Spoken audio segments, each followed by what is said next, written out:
Excuse me sir. Sir, সব পেশেন্টদের improvement হয়েছে, কিন্তু পেশেন্ট নাম্বার 26-এর কোনো ইমপ্রুভমেন্ট নেই। তুমি ওকে নিয়ে টেনশন নিও না, সঠিক সময় এলে ও ঠিক হয়ে যাবে। মানেটা কি স্যার? আমি বলতে চাইছি, যখন ভগবান চাইবেন, আমাদের পক্ষে যা সম্ভব তা আমরা করেছি। যাও। Yes sir.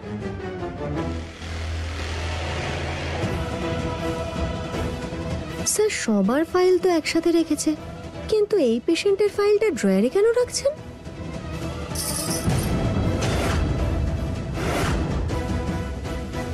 স্যার, এই জুয়েলারি তো পেশেন্ট নাম্বার 26-এর, আপনার কাছে কি করছে? কি বলতে চাইছো? এটা পেশেন্ট নাম্বার 26-এর জুয়েলারি, এটা আমার ওয়াইফের। আর একই ডিজাইনের গয়না শুধু ওনার কাছেই থাকতে পারে? একটা কথা বলবো, তুমি এসব জিজ্ঞাসাবাদ না করে নিজের কাজ করো, আর 26 নাম্বার পেশেন্টকে মনিটর করো, আর ওর জ্ঞান ফিরলে আমাকে ডাকবে।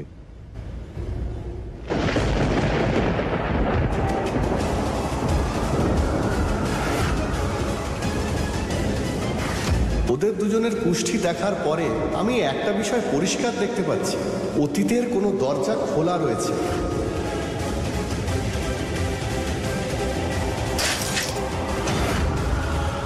অতীতের কোনো দরজা খোলা রয়েছে।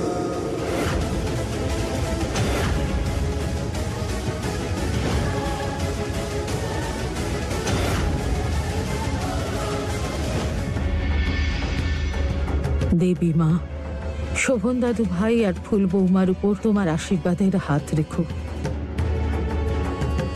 ঠাকুর মশাই যে আশঙ্কা বলেছেন সেটা যেন সত্যি না হয়।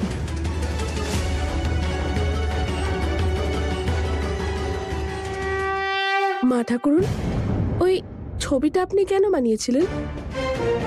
ওই ছবিটা হাসপাতালে পাঠাবো, যেখানে শোভন দাদু ভাই প্রতি বছর দান করতে যায়, যার জন্য ওখানে অনেকের চিকিৎসা সম্ভব হয়। ওই হাসপাতালের লোকেরা ছবিটা লাগিয়ে শোভন দাদু ভাইকে সম্মানিত করতে চায়।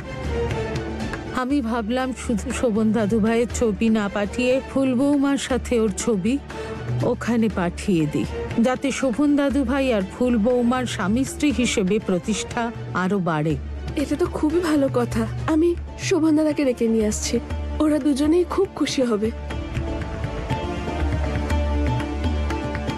মা ঠাকুরন, ফটোগ্রাফার এসে গেছে।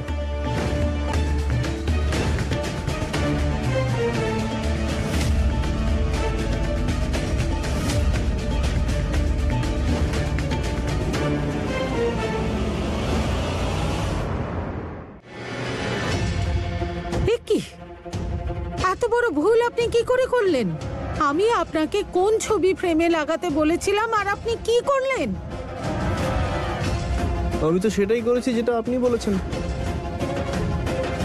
আপনি শোভনবাবু আর তার স্ত্রীর ছবি ফ্রেম করে বাঁধিয়ে আনতে বলেছেন, আমি তো ওটাই করেছি। আর আমি তো শোভনবাবুর বিয়ের সমস্ত ছবি তুলেছি, আর এই ছবিটা আমার খুব ভালো লেগেছে, সেই জন্য এটা ফ্রেম করিয়ে আনলাম। শোভন দাদু ভাই স্ত্রী ফুল, তারা নয়।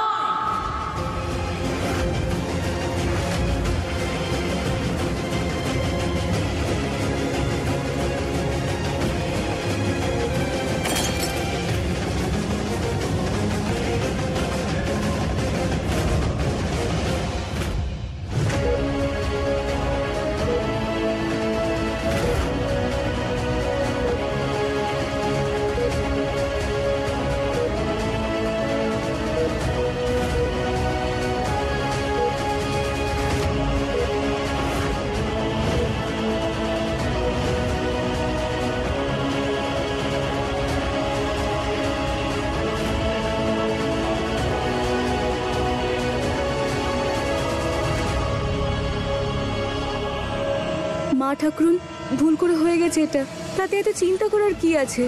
উনি আবার একটা নতুন তৈরি করে দিয়ে দেবেন। ভুল হয়ে গেছে, আমি ঠিক ছবি বাঁধিয়ে আনছি।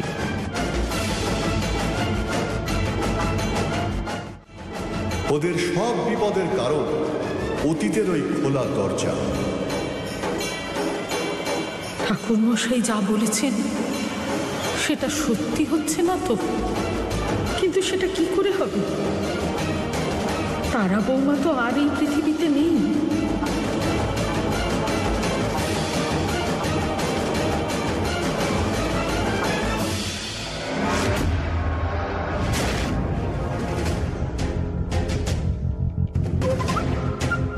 শোভনবাবু, আপনি কেন চিন্তা করছেন? ছোট্ট একটা ভুল তো, এটা তো শুধরেও নেওয়া যাবে। এতে চিন্তা করার কি আছে? চিন্তারই তো বিষয় বৌমা।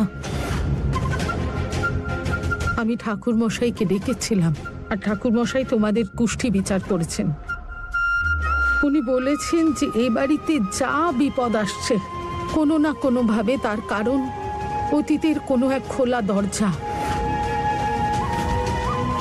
সেটা যতদিন না বন্ধ করা হবে এই পরিবারে বিপদের ছায়া পড়বেই।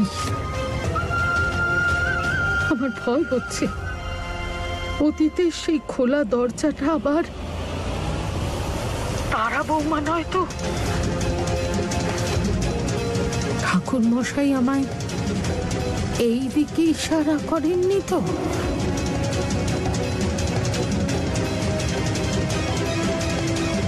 ফুল বৌমা, শোভন দাদু ভাই, আজকে সমাবেশের আগে তারা বৌমার প্রত্যেকটা জিনিসকে এই বাড়ির পিছনের গোদামে রেখে দাও।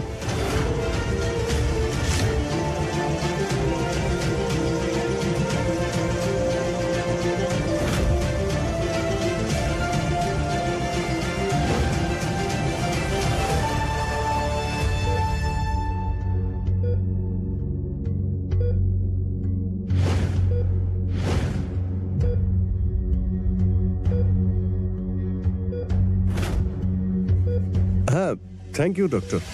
আপনি প্রত্যেক মাসে আমাদের গ্রামের হসপিটালে ভিজিট করেন আর আমাদের কমপ্লিকেটেড পেশেন্টদের পরীক্ষা করেন। এতে আমার কোনো কৃতিত্ব নেই।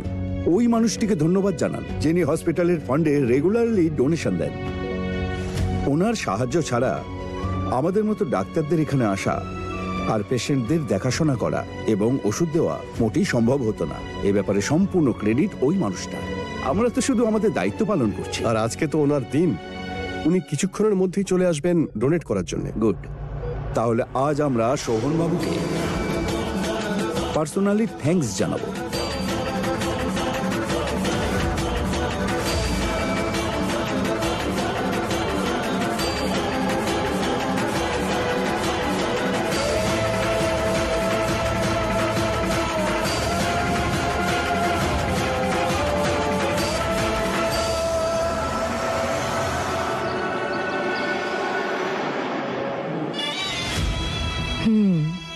কেমন লাগছে? দারুণ। এবার বলতো, ফুল বৌমাকে কোনটা বেশি ভালো লাগবে?